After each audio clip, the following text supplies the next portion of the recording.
नमस्कार दोस्तों, मैं मिशा गुप्ता पीएसएसएम ब्लेसिंग्स परिवार से पुस्तक रुक्मणी और कालचक्र का फेर का ऑडियो नंबर 14 में आपका स्वागत करती हूँ। पिछली कड़ी में हमने देखा कि सुजाता अभी भी इसी असमंजस में है कि माता को उसकी प्रार्थना कैसे पता चली और वो इसके लिए अब अपनी कृतज्ञता भी उनके सामने व्यक्त करती है। अब वो आगे बताती है, उद्धव की उपस्थिति मेरे पास लौट आई और मैंने उससे फिर से बात करना शुरू कर दिया, जैसे कि मैंने गर्भावस्था के दौरान किया था।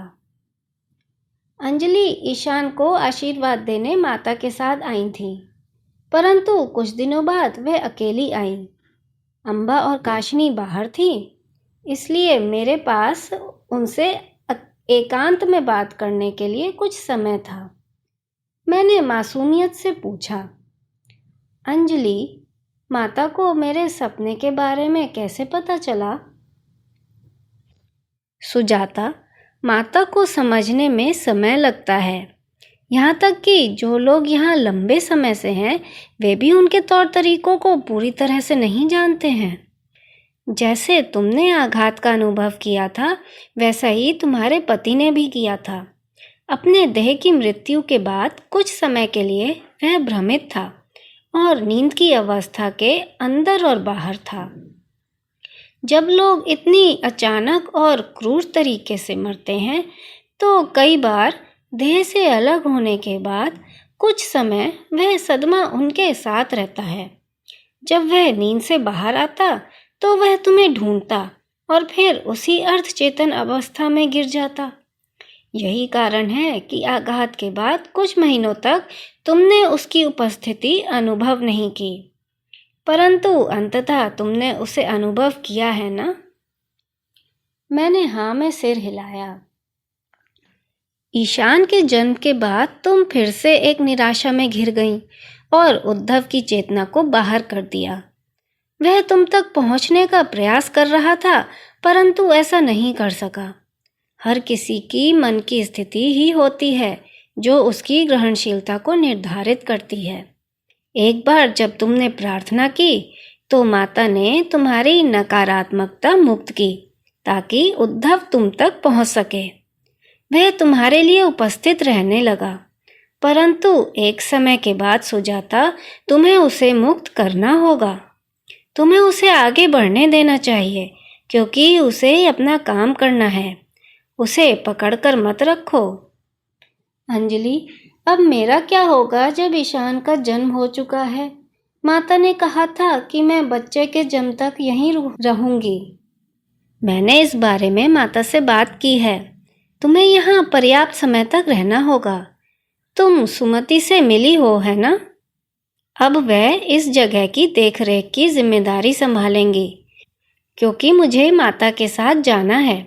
सुमति बहुत खास हैं, जैसा कि तुम देखोगी, और वह तुम्हें कुछ काम देंगी ताकि तुम इस जगह का प्रबंधन कराने में उनकी सहायता कर सको। परंतु अभी तुम्हें अपना बल और शक्ति वापस प्राप्त करनी है और ईशान को थोड़ा बड़े होने तक प्रतीक्षा करनी होगी। मुझे चैन आया। मैं उपयोगी बनना चाहती हूँ। माता ने मेरे और ईशान के लिए जो किया है, उसका ऋण चुकाने के लिए मैं किसी भी तरह से सेवा करना चाहती हूँ। कोई भुगतान नहीं है अंजलि। माता ने जो कुछ किया है, उसका ऋण हम में से कोई नहीं चुका सकता, परंतु हम किसी आवश्यकतामंद की सेवा करके अपनी कृतज्ञता व्यक्त कर सकते हैं। माता को यही प्रसन्नता देता है जब वे हमें अपना प्रेम और सेवा दूसरों तक फैलाते हुए देखती हैं। वह बस इतना ही हमसे मांगती हैं। फिर मैंने अंजलि से कहा, माता ने उद्धव को मेरे पास भेजकर जो किया है, वह शब्दों से परे है। इसने मुझे अंदर तक एक शांत आनंद का अनुभव कराया है। अब मैंने उसे अपने भीतर पा लिया है और मुझे अब उसकी बाहरी उपस्थिति की आवश्यकता नहीं है। जब भी मैं उससे मानसिक रूप से बात करती हूँ, वह वहीं होता है और मुझे उसकी प्रतिक्रिया सुनाई देती है। अंजलि ने सिर हिलाया, फिर बोली, माता ने तुम्हें एक गहरा सत्य दिखाया है। वास्तव में कोई अलगाव नहीं है, केवल एक कल्पना है। मैं जहाँ भी हूँ माता की उपस्थिति अनुभव करती हूँ, चाहे मैं उनके भौतिक रूप के साथ हूँ या नहीं। वह मुझसे कभी अलग नहीं है। तुमने अपने पति के साथ इसका अनुभव किया है। मुझे आशा है एक दिन तुम इसे माता के साथ भी अनुभव करोगे। तब तुम एक अवर्णनीय आनंद को जानोगी।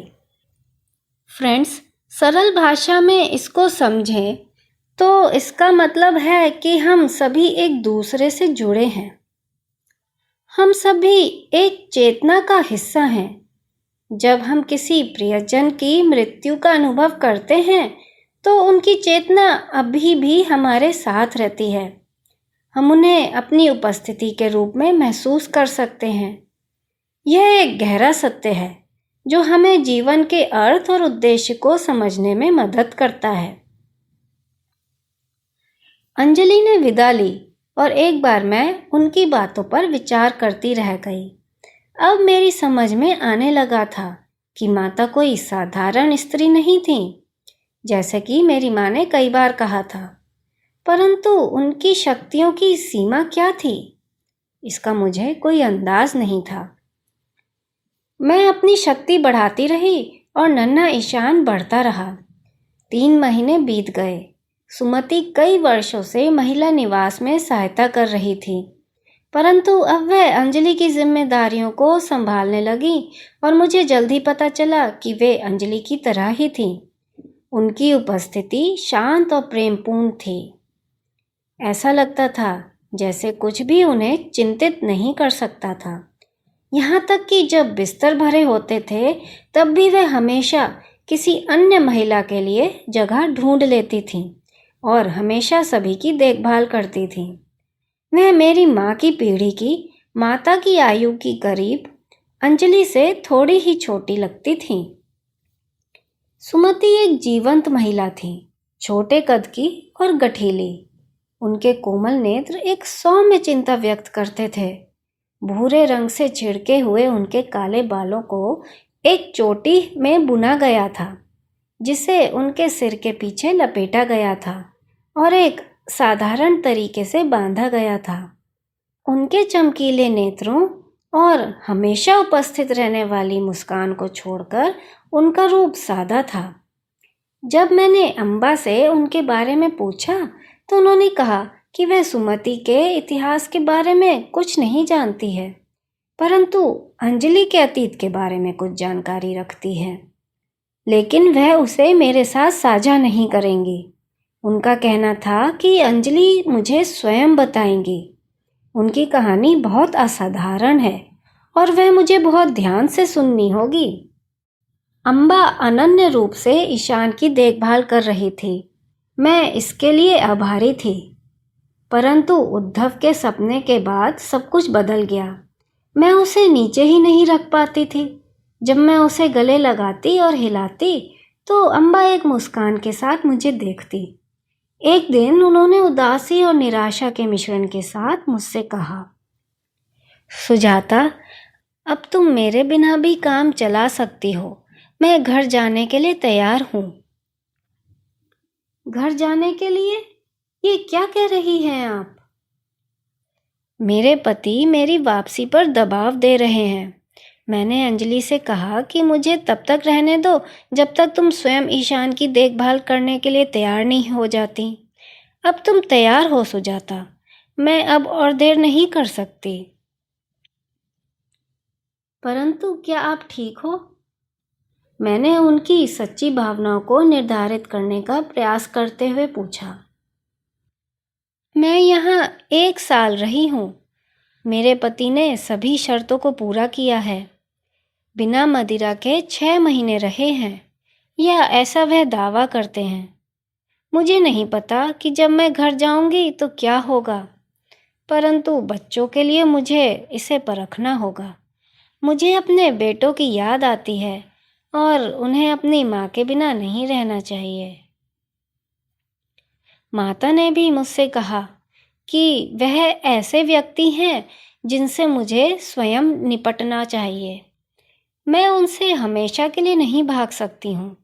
उन्हें लगता है कि अब मेरे पास उनके समान स्तर पर मिलने की आंतरिक शक्ति है।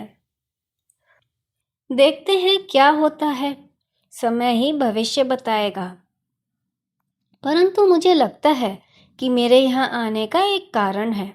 तुमसे मिलना भी था ना? सुजाता, मुझे पता है कि हमारी मित्रता बहुत खास है। अम्बा, मैं आपको बहुत याद करूंगी, मैंने उदास होकर उत्तर दिया। मुझे लगता है कि आप और काशिनी मेरा परिवार हैं, मेरा एकमात्र परिवार। मैं अधिक दूर नहीं जा रही हूँ सुजाता, और सुमति ने मुझे कहा है कि जब भी मुझे मौका मिले मैं आ सकती हूँ। काशिनी और मैं छोटे ईशान को बड़ा होते हुए देखने के लिए वापस आएंगे।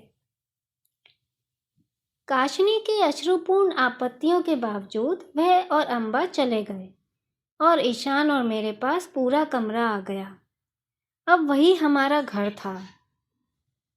परंतु एक छोटे से परिवार के रूप में हमारा अकेला समय ज़्यादा देर तक चलने वाला नहीं था। मुझे जल्द ही सेवा सीखने का पहला मौका दिया जाने वाला था। मित्रों, सुजाता अपने जीवन को कैसे आगे ले जाती है, जानेंगे अगली कड़ी में। आप सबका बहुत बहुत आभार।